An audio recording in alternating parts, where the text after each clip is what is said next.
Nigeria's President Muhammadu Buhari has conferred national honors on Nduka Obaigbena, the chairman, editor-in-chief of This Day Arise Group, and 499 other distinguished Nigerians. It happened at the International Conference Center in Abuja. State House correspondent Adesu Amora has more.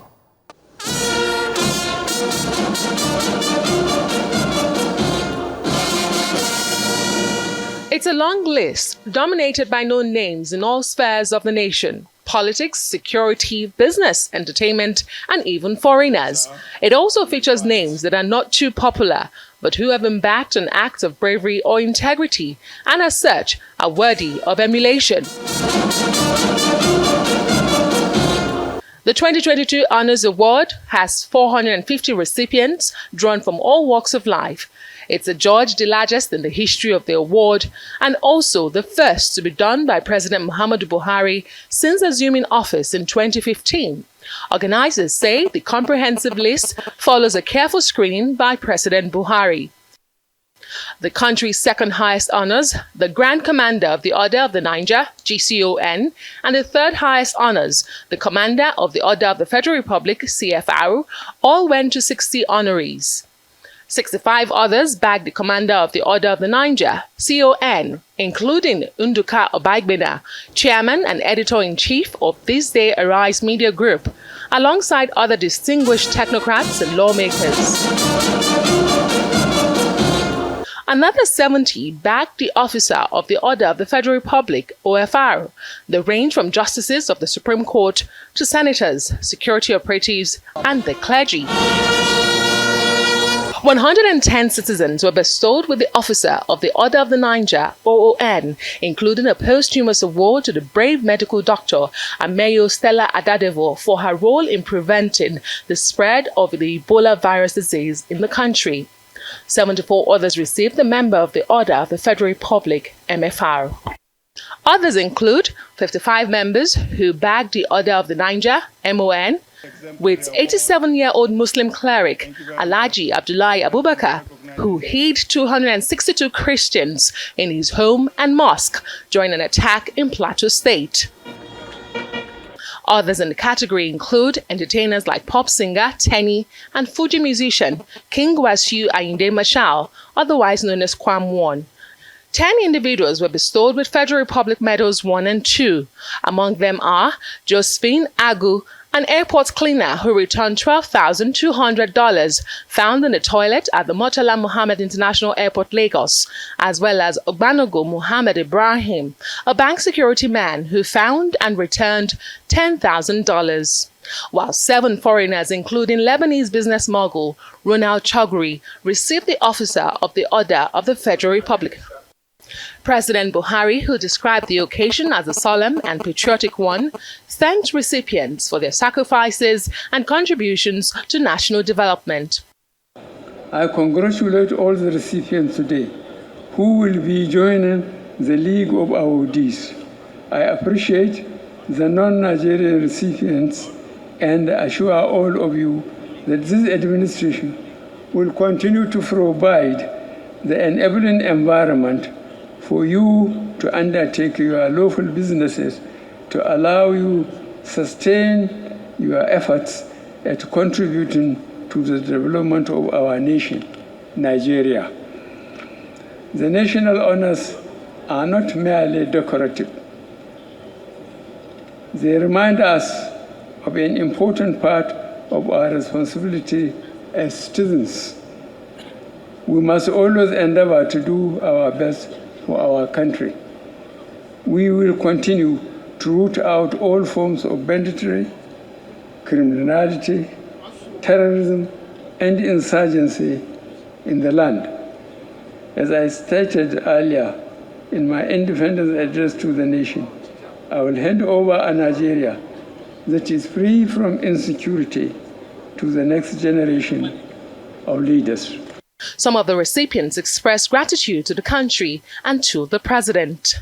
I thank him specifically because I've been very hard on his government and on his style of governance, carrying out my role as a social critic. But perhaps the president may have seen that in doing this, have been driven by a sense of responsibility and patriotism as a pan-Nigerian. It's been about 8 years, and to still get this recognition, is very, very nice for me and my family, and I'm sure she's happy. It's not an award that will make you go sleep. It's an award for Nigeria in the last 8 years. In the midst of all the troubles and all the downs and all the negatives, we'll still find something to reassure ourselves. It's extremely humbling. We don't take it for granted. Over 200 million people, a few people get chosen. What can you say? You feel humbled, and knowing fully well that, look, what I feel is this is for the women of Nigeria. Young women now can look up and know that the sky's the limit. Continue doing what you are, believing in contributing to your country. One day it pays off, and you're so recognized. According to the Minister of Special Duties, over 5,000 applications were submitted to the committee for consideration, and the nominees were subjected to a rigorous selection process. Adesua Omoruan, Arise News. Right, Dr. Bati, let's talk about this morning. Yeah, I think about a week ago or so, I wrote at length on this. When a list was published indicating that 437 persons were on the list, and people, criticized that list. People made a number of observations. First, that the list was unwieldy. Second, that there were very glaring omissions in the list. And also that, the process of selecting the awardees, there were many questions that could be raised in that regard. Then, of course, after that, we had that the list was now 437. It was now 447. So rather than reduce the list increased. And then, of course, at the actual event yesterday, the list again ballooned to about 450. So which means that the committee in charge of national honors was, changing the list until the very last minute. But in any case, it's not, congratulations to all the awardees. Critics can just express their own opinions, but you really cannot, dictate to government in terms of what they want to do. And what is clear is that the president of Nigeria has almost an enormous scope, for dispensing patronage. The patronage or the recognition could come in form of appointments. It could come in form of, honors, national honors, and there's a limit to which you can say, well, what government has done is wrong, because all of this is done within the purview, of course, of the National Honors Act. My previous arguments, I had raised a number of issues, apart from the length of the, awards. I had raised questions, for example, about artists being perpetually relegated to the category of MFR and MON. King Wasiu Ayinde Marshal, MFR, Damini Ogulu, MON, Teniola Akpata, MON, perpetually. It's like artists are supposed to just stay in the MFR, MON, which constitute the lower categories. And I made the argument that, in fact, artists have contributed more to the image of the country, to opportunities in the country, even creation of jobs, more than they are, far better than many of the other people who get big, awards. And I hope that in the future we'll get to a situation whereby, artists will just not be relegated. The second thing, of course, was the speech by the president yesterday. The president made it very clear that these persons have been given these awards in recognition of their service to the nation, bravery, commitment, and contributions that they have made either as philanthropists or as persons who have contributed to the making of Nigeria. And I think that those are very strong and appropriate things for the president to say, because that should be, indeed, the whole idea of the national honor should be about values, so that in giving awards out, you signal the values that are important to the country, as we see in other parts of the world. And yesterday, there were persons that really stood out in terms of the awards. For example, the Imam, Abdullahi, that was said to have saved about 262 Christians when they were under attack. I think that's a very strong, message. The Imam had been honored previously by the United States Institute for Religious Freedom, but it's also good that he has been recognized by his country.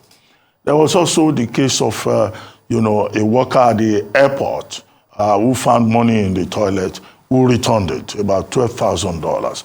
Now, that's something to be commended. There was also a bank worker, one gentleman called Ibrahim, who also found $10,000 and also returned it.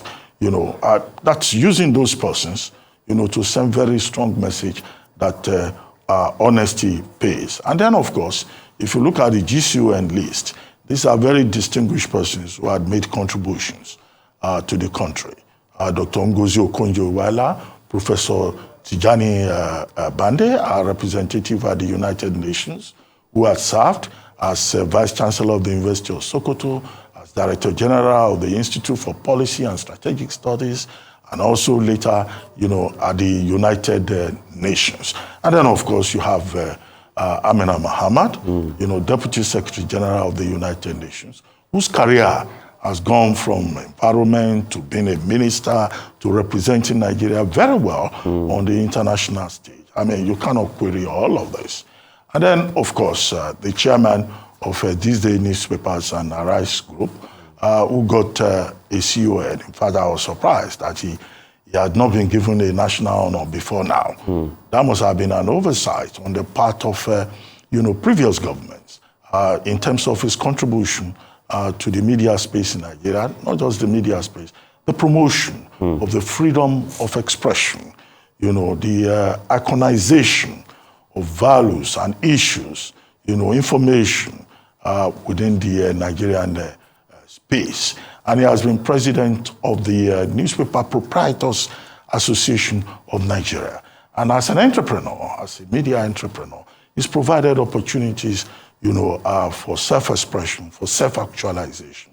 If you look at the list of persons who had worked in the This Day, group for more than 25, 30 years, I mean, it's a very long list of persons who continue to distinguish themselves and who have gone from the This Day group, to set up even other institutions. So giving a man like that a commander of the Order of the Niger is appropriate. In fact, he deserves even a higher honor. And I was very glad because journalists used to be restricted to OON, and this is also part of the issue. Why do you restrict people, who are doing so much to lower levels in the cadre?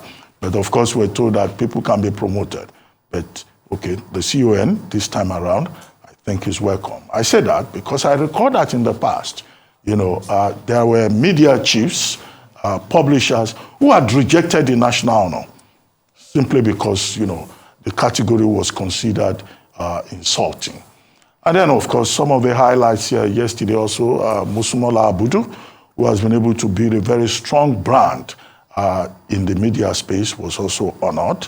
And, that's very well deserved because she has shown a capacity for creativity, for inventiveness, and also in terms of how she has managed through the brands she has created to represent Nigeria internationally in a very productive manner. Now, of course, there were some incidents yesterday that I think people can talk about. The fact that the family of General Atahiro, was absent there. He was honored posthumously. But the papers today were saying the family was not even invited to the event. Some persons got invitations. Some other persons did not get their invitation cards.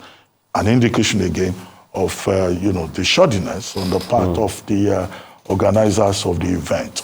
And then also there was, some comical side to it. People have been talking about that this morning with Ezra Olubi, one of the founders of Paystack, pictures of the president looking at him.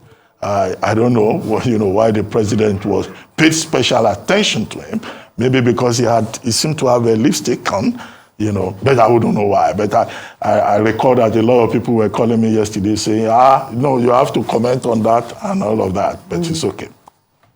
So 13 persons were honored posthumously.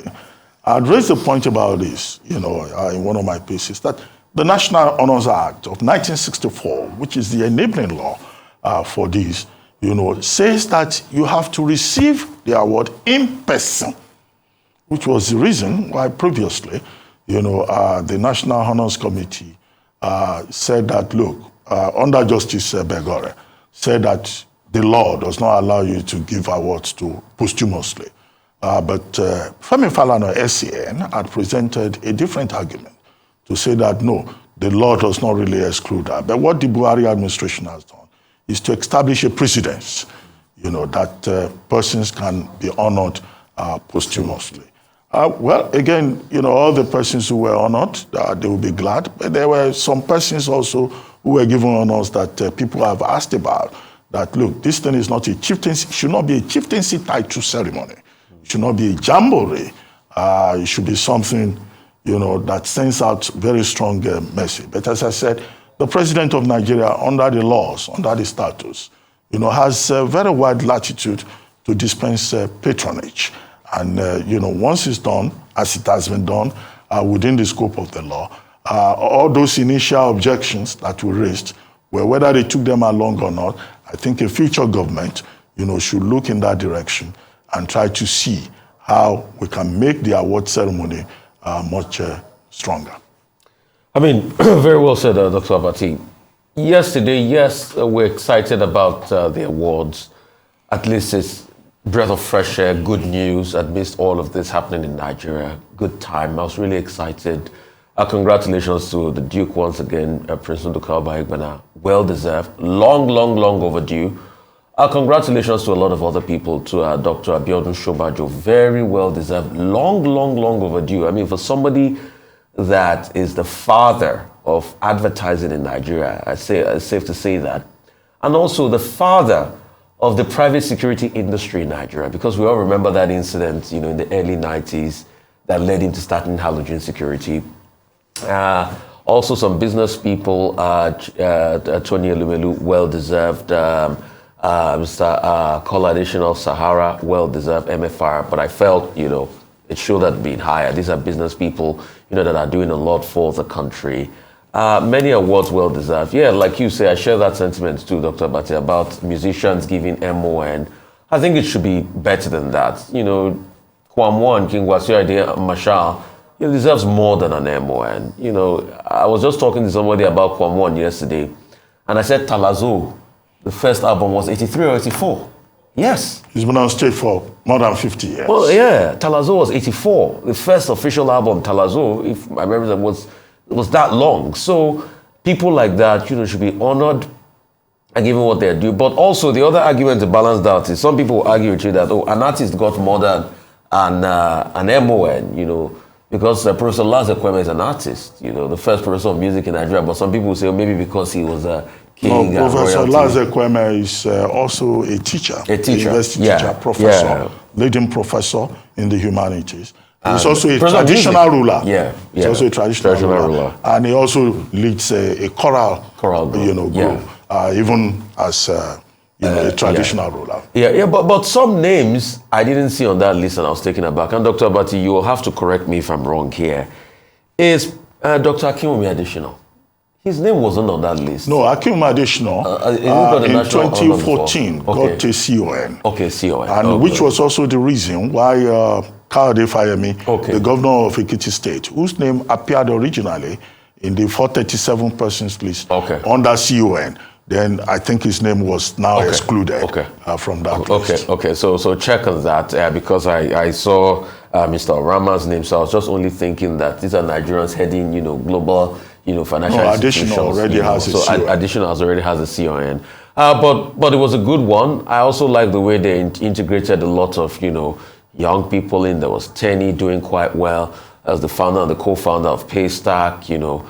A lot of people, Two-Face Idibia, Chimamanda Ngozi Adichie, I'm not sure she was there in person, but that was a very well-deserved honor for her, you know, Bernabo and the likes. And I want to see more like that. But also, I think what they should also do going forward is to make it tighter. It is totally, totally unforgivable that a man like General Atahiru Ibrahim that lost his life on the course of duty was given an award and his family didn't receive an invitation. It is unforgivable.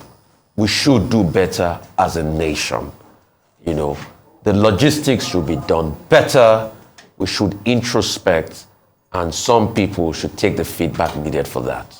The hellish condition of those impacted by the flood in several states is intensifying, as the federal government confirmed yesterday that at least 500 persons had died in the last few weeks due to the devastating impact of the natural disaster. The figure was released at a meeting in Abuja convened by the federal government, comprising all relevant agencies connected to tackling the menace in the country. Aside the 500 persons that have died as a result of the national disaster, the federal government also revealed 45,249 houses have been totally destroyed, while 70,566 hectares of farmlands have been damaged. Flood victims in Adamawa State are calling on the federal government after the farmlands worth millions of naira were submerged by several floods. Across the country, hundreds of homes and properties have been destroyed after the worst flooding in a decade. It's triggered the fears of shortage of food and agricultural produce in the coming months. I want to appeal to the federal government and the state government that the water we are having, it should be rather deep so that we get to have a better channel towards it, so that when the water comes, it will pass smooth through the channel than the destruction. Because sometimes it's because of the blockage in the riverside that make the water not to flow the way it ought to be. And that's why when it comes, there's no way to pass. It enters the people's houses and farms and this. So I'm calling on the federal government to bring a channel that will pass to help the water to pass smoothly without tampering with people's houses, farms inclusive. My call to the federal government, already as I used to listen to radio, listen to TV, seeing what the federal government is actually doing. They are really doing the right thing. And more especially, the president, he has even shown concern to the masses in the grassroots by forwarding materials, relief materials to them to help them to sort of quench the problems that some of these masses are in. The fact that whatever we've done, whatever we're doing, is just a tip of the iceberg. The need, the humanitarian need in these our communities has gone beyond the expectation of a common man. The need, I can assure you, even if you are to share 20,000 bags of grains, it will not be enough, not to mention the 600 that I have shared. So what we need is more effort from federal government agencies and more effort from state government agencies. Dr. Bati, a lot to talk about on this. Anyway, we talked about this last week. Yeah. And, you know, yesterday I wrote a very lengthy piece on it. Look, we have been having flooding in this country since 1960, thereabouts, 1960, 1963, 1976. And then, of course, 1980, when the Ogunpa River flood. Ogunpa River, yeah. Yes, became very notorious in Ibadan, southwest of Nigeria. And there was that story about Omiyale, Agbaraya Shobu in Ibadan. Okay? And each time you have a major flood in Nigeria, people say, oh, this is the worst ever. In 2012, to which the current flooding is being compared, the position was that it was the worst ever. And now today, 10 years later, we're saying it's the worst ever. Every year, there is flooding. We are never prepared. We don't take the right steps. At the moment, both the Nigerian Hydrological Agency and also NIMET, the meteorological agency, are telling us that, in fact, we have not even seen the worst. that this year there will still be more flooding. So at the moment, 500 persons have died, over 40 houses have been destroyed, over 70,000 hectares of farmland have been destroyed. And then we're being told that there will still be more flooding. And there's no evidence that anybody is prepared, either in the 31 affected states, as reported, or at the level of policy. So we find ourselves in a helpless situation just because of failure on the part of government. The Ministry of Humanitarian Affairs says that, well, you know, we have enough food in the National Strategic Grains Reserve. In other words, that food will be released.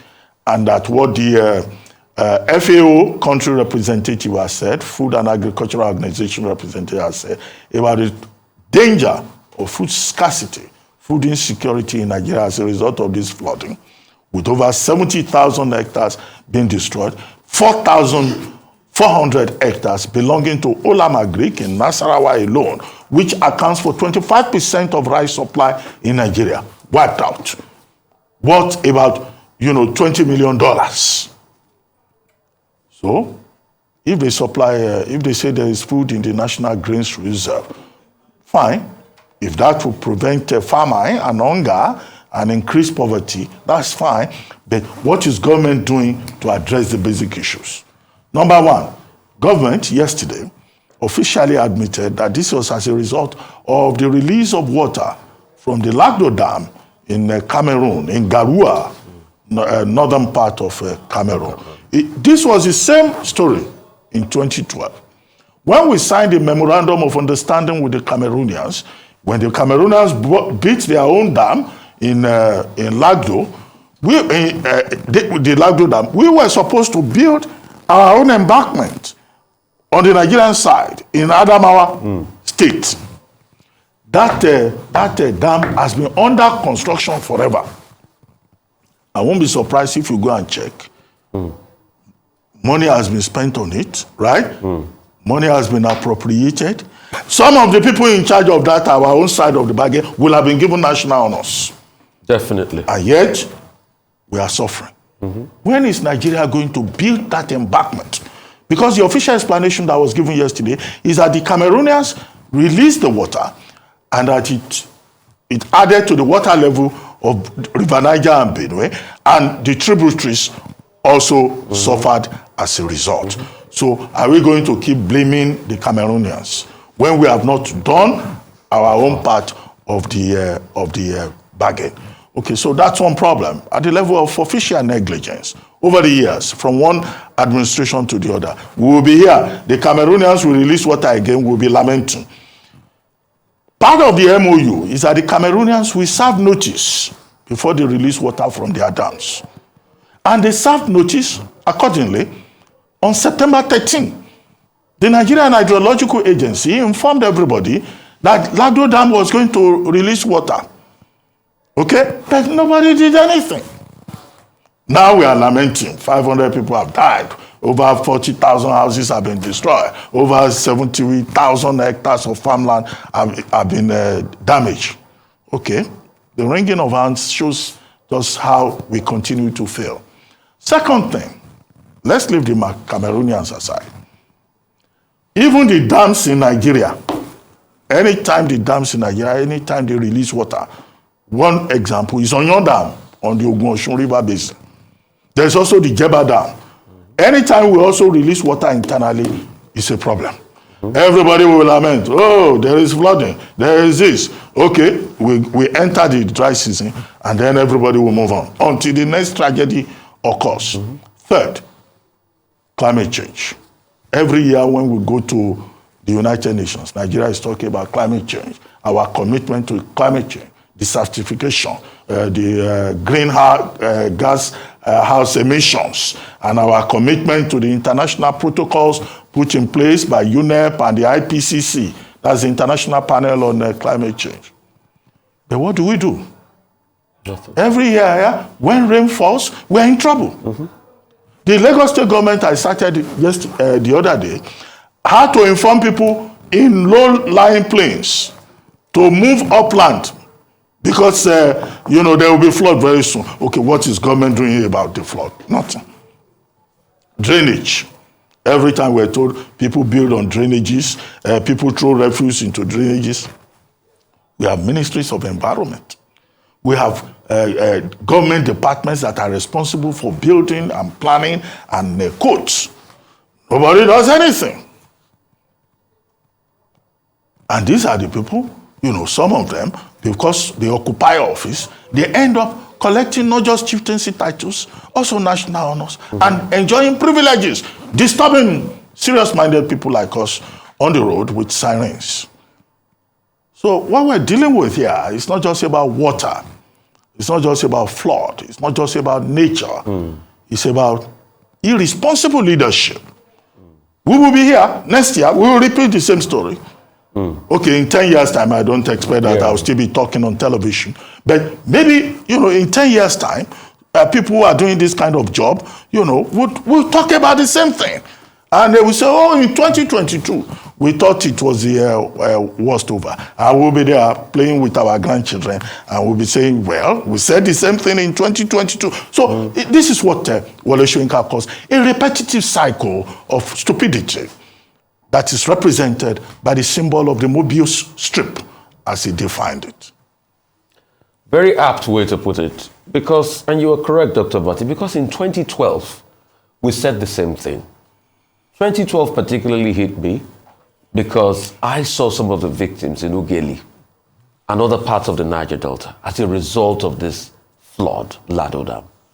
In 2012, Nimo Bassey wrote extensive articles about what was happening.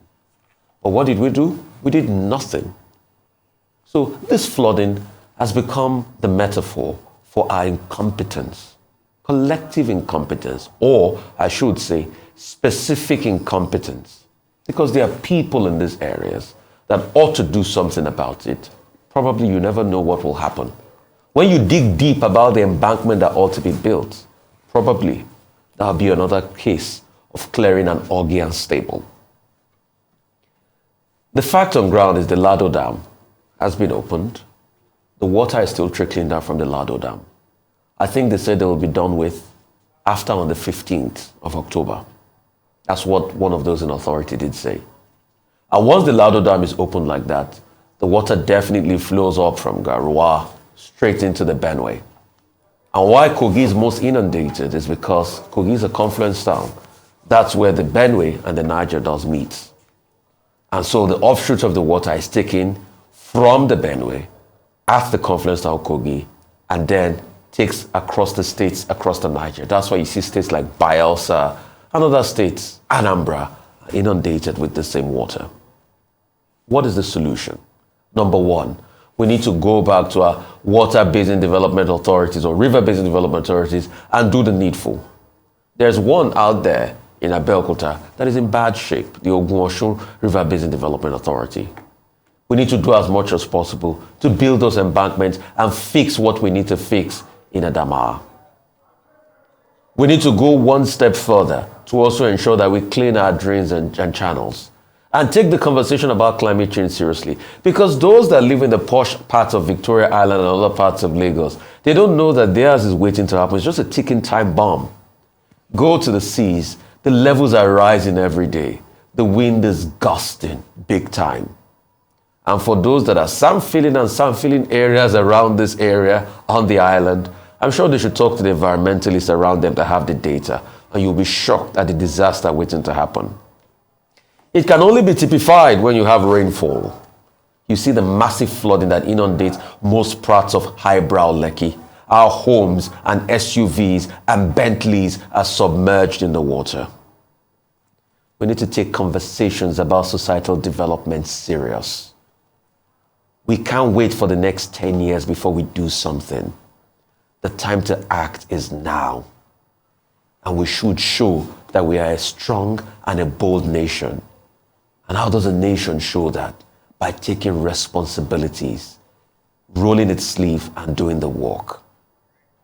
7 months nationwide university strike could end in a matter of days, according to the Speaker of the House of Representatives, Femi Gbajabiamila. He met with the leadership of the union at the National Assembly complex ASU President Emmanuel Oshodeke noted that if the House had intervened in his manner he did from the beginning, the strike would have been long overdue before now. Our struggle, and I thank God the National Assembly are joining us, is for the educational system in Nigeria. We want to have a university in Nigeria where we should be able to earn money from students from all over the world and paying in hard currency as we are paying, so that the system will grow. That's why we're in this struggle. Once again, I want to thank you. Also extend our own appreciation to the President for intervening, and we do hope that this will be the last one. And I want to appeal that in future, we should not allow anybody allow strike to linger. Strike will not go beyond 2 days. If the way the National Assembly has intervened, if we had done that long ago from the beginning, they'll be allowed to do that all along. Or those who are in charge of labor and education have done exactly this, we will not be where we are today.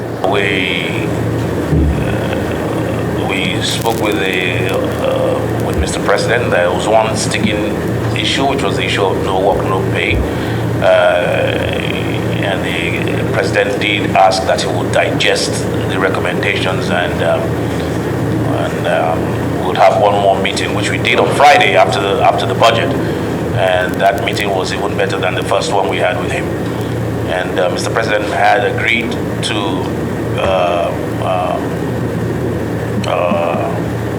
certain things. I'm not going to talk about that now. On that one remainder issue, but beyond that, the other several issues have been taken care of. Okay, we'll chat about this story, but just to follow up, Dr. Batsi, somebody just sent me a message that the price of local Nigerian rice now has increased to 36,000 naira. Well, I was saying the other day that quoting Ade Feko, the Vice President, External Relations of Olama Greek, that if care is not taken, by December, a bag of rice could be as high as 100,000. And rice being a staple food, then of course, food scarcity will be a major problem. But the government says food will be released from the National Strategic Greens Reserve. But that National Greens Reserve has been depleted. We just have about 16,000 metric tons. I don't know how many of us will get food from that strategic reserve. But about ASU, we said this. Number one, Femi Falana SAN says his clients, that's ASU, would call off the strike in a matter of this. Professor Emmanuel Oshodeke, the president of ASU, also gave that assurance after the meeting with the Speaker of the House of Reps. The Speaker of the House of Reps has also been quoted as saying that the president has promised, some relief, to address the grievances of ASU. ASU branches of the Academic Staff Union of Universities started voting on Tuesday. The voting continues today to take a decision in response to the intervention of the President and the House of Representatives. On Thursday, the National Executive Council of ASU is to meet to look at what the traditional voting consensus is from the various branches. And my position is, as I pointed out yesterday, that I don't think ASU has a choice in the matter. Where we are now is a face-saving situation for ASU. ASU needs to save face. Now, the federal government went to court, the Ministry of Labor, in September. The National Industrial Court ruled on September 21, that they granted the court of Justice Polycarp Hammond granted the interlocutory injunction sought by the federal government through their counsel, Nkige SAN, I think. I think, yes, that's the name. Then, of course, after that, ASU went to Court of Appeal, applied for a stay of execution, and also sought the leave of court to appeal. The stay of execution motion was withdrawn by Femi Falana SAN.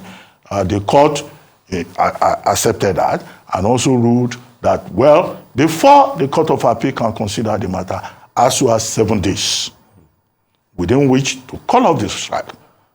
What I referred to yesterday as what they used to tell us as secondary school students. Obey first and then complain. Yeah. So ASU is clearly in an obey first and then complain situation. And they have till Friday. So the logical thing to do is for ASUU to respect the decision of the ruler of the Court of Appeal, call off the strike, and then, of course, the matter can continue in court. But the residual matter, the grievances of ASUU, will still have to be addressed at one point or the other. The revitalization of the university system, better conditions of service for university teachers, ensuring that the glory of the university system is restored, ensuring that government takes the education sector seriously. And then government also needs to avoid causing disruption within the university system by, dividing the union and politicizing education. Something that should be committed to developing the country's capacity to compete, the skill set that the country can make available, rather than playing politics with the future of Nigerian students. Otherwise, when a new administration comes in next year, this same ASUU will go back to the trenches and we'll be back to square one, and the story will be the same repetitive cycle that we have seen with flooding. Isn't that the story? And trust me, it may likely be the case, because we've seen it over the years. We've seen this sing-song of ASUU, and the problem remains unsolved. We forget in a hurry that we had a strike before the strike. That strike we call the strike that will end all strikes. This strike again, we are hoping will be the strike that will end all strikes. Maybe the next strike will be the strike that will end all strike. Then we'll continue again. Ding dong, isn't it? But really, until we have the nerve and the courage as leadership to say enough of these problems that bedevil our country, we will not do anything. And that's why 2023 matters. Please, vote in leaders that will have the courage to say enough of the Nigerian problem, and that will bring possibility and solutions. Leadership does matter. The problem of ASUU can be likened to the problem of Nigeria.